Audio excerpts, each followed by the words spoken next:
एक साधु का उपदेश से किसी का, भाई कल युग में 7 चीजों को त्याग दो, फिर देखो अद्भुत चमत्कार। क्या चमत्कार होंगे आपके साथ। और जो कलयुग में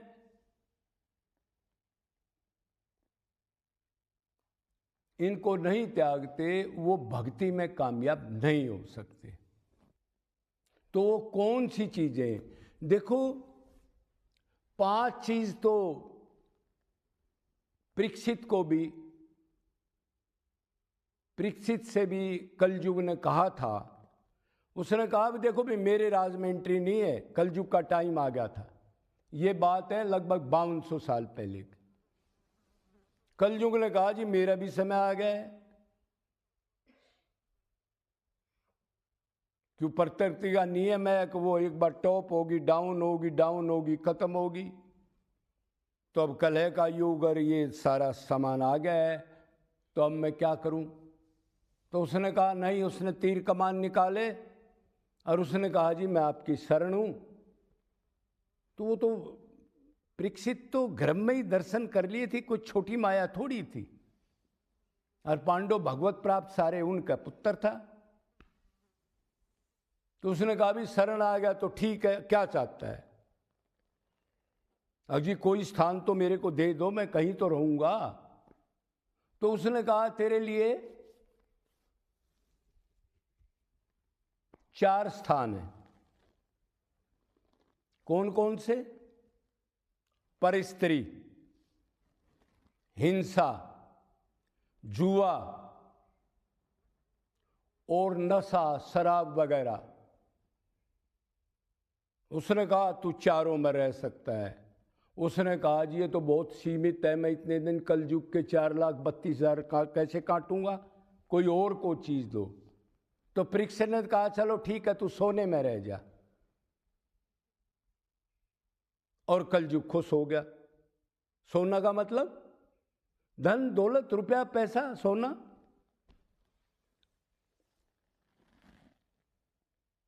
अब कलयुग में तो इस पैसे का एक प्रकोप है, जिससे इतने कांड, जितनी बुराई, भक्ति से दूरी, पाखंड, ज्यादातर इन्हीं के लोगों को चाहते हैं। बाहर से साधु बन गए और ये आचरण नहीं छोड़ते।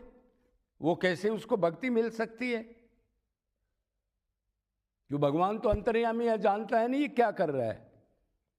और उसमें 4 चीज ये होगी, 5 और 1 2 चीज और जोड़ दो इसमें,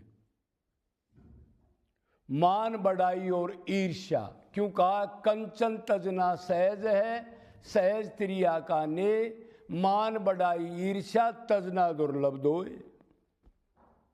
कोई कोई आदमी इन चीजों को त्याग दे, लेकिन मान बढ़ाई, मेरी जय बोलने, मेरे चेले बने, पूरे देश में मेरा नाम हो, मेरे को ही देखें लोग और मेरी ही चर्चा हो, और मैं जहां जाऊं उधर लाखों जय हो जय हो। ये बहुत बुरी बीमारी है। पहले तो वो 4 बीमारी बहुत हार्ड है, उनको ही नहीं छोड़ सकता आदमी। अरे कैसे छोड़े? ये अनंत जन्मों से लगी है। एक बीड़ी का नशा आप पी के देख लो, 10 दिन 15 दिन फिर आपके भेजे में ठुक जाएगा। अब बीड़ी लाओ मिनट मिनट में। शराबी को देख लो, अब टाइम होगा या बगैर टाइम के वो खोपड़ी मांगेगी ऑटोमेटिक। अरे इस नशे पत्ते में, थोड़ी सी बीमारी में आदमी नहीं छोड़ता, परिवारों तक को छोड़ देता है। तो वो तो अनंत जन्मों का वो भवबंधन है। काम, क्रोध, लोभ, ईर्ष्या। तो फिर क्या इलाज हो? तो ये है, एक बार जो चीज पकड़ी हुए अनंत जन्मों की, ये सब विकार हैं अपने अंदर, ये जल्दी से छूटेंगे नहीं। और जब तक तो बिल्कुल नहीं छूटेंगे जब उसी बात अणमरत हो। आप काम के काम कर रहे हो, क्रोध के कर रहे हो, लोभ के कर रहे हो, मोह के कर रहे हो, तो पहला तो उन सकाम कर्मों का त्याग कर दो। सुनना आराम से, भक्ति क्या चीज है और कैसे पीछा छूटेगा। पहला तो जो उनमें रहना सहना, उन भोगी बंदों में, उन वातावरण जो आपको दिखता है, उससे दूरी बना लो। आप कहोगे अगर उससे दूरी बना ली तो क्या फायदा है, मन मत आएगा। तो उसका भी सुनो आप इलाज। पहले शरीर को दूर कर लो, वो चीज दिखेगी तो आपका ज्यादा टारगेट होगा, आपके सामने होगी तो, और नहीं होगी तो आप 2-4 बार सोचोगे फिर शांति कर लोगे। तो पहले शरीर को दूर कर लो, उस वातावरण से मतलब वैराग्य कर लो, उस जगह को छोड़ दो जहां ये तांडव हो रहे हैं। अपना कल्याण करना है ना, आपकी समझ में आ गई, आपने भक्ति करनी है, पुण्य कर्म करना है, या कलयुग से बचना है, ये विकारों को छोड़ना है। और उसके बाद ठीक ब्रह्मनिष्ठ और क्षत्रिय कोई गुरु हो उसकी शरण ले लो, लेकिन भगवान के प्रेम को प्राप्त किया हुआ वो आंडू बांडू ना हो, जो करोड़ों वही घूम रहे हैं आजकल। और वो बड़ी मुश्किल से मिलेगा और जल्दी से हाथ नहीं आएगा आपके, पहले आपको लताड़ मारेगा, लेकिन आप समझ जाना यही है असली। उसकी शरण में रह करके उससे ज्ञान लो, ज्ञान लेके फिर उसको प्रैक्टिकल साधना में उतार लो। वैराग्य की होने के बाद कह रहा हूं, अब जो आप घर में करोगे तो 10 मिनट करोगे तो 20 मिनट वो चीज आपको और मन में आएगी। क्यों? वातावरण ऐसा है, खटपट ये चलता रहेगा तरह तरह के। इसलिए राजा महाराजा वैराग्य ले गए, उनके पास तो हजार कोठियां थी, वो फिर जंगलों में क्यों गए? वैराग्य के बगैर भक्ति नहीं होती। वैराग्य किसका होना चाहिए? मन का, खाली शरीर का नहीं। अंदर से चिंतन, ऊपर से ड्रामा जो हो रहा है ये नहीं। मन से त्याग दे उस चीज को, अपने को आत्मा समझ के, फिर भगवान से संबंध बना ले। दास्य सांख्य वात्सल्य माधुर्य, फिर भगवान से संबंध बना लिया, अपने को आत्मा मान लिया, तो आत्मा का तो सिर्फ वही है, माँ बाप पिता पत्नी। हम तो शरीर तो है ही नहीं, ये ज्ञान हो गया।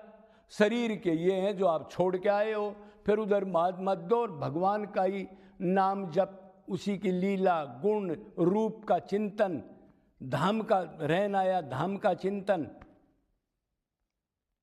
या जो महापुरुष उसको प्राप्त कर सकते हैं, प्यारे भगत है, उसका चिंतन। इतने में मन को गोठते रहो, एकदम काबू में नहीं आएगा। और गुरु से जो डाउट हो उससे पूछो, उसकी शरण में रहो। उस गुरु के पास 2-4 आदमी मुश्किल मिलते हैं, हीरे ऐसे थोड़ा ही मिल जाते हैं। कबाड़ वो लेता नहीं, वो आनंद में रहता है। और वो हीरे भी वो बुलाता नहीं, खुद भगवान भेजता है उसके पास। कहीं ना कहीं वो खुद ही ढूंढ लेगा प्यासा उसको, वो नहीं बुलाता किसी को, वो तो अपनी साधना में लीन है। अब की बार माया हटानी है, कहीं मैं गिर नहीं जाऊं।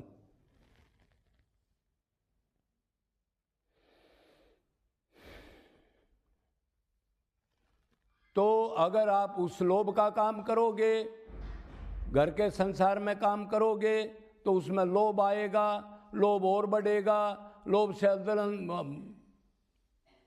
लोभ जितना आएगा उतना पाप बढ़ेगा। घर में रहोगे तो कंचन कामनी स्त्री पुरुष का संग बनेगा।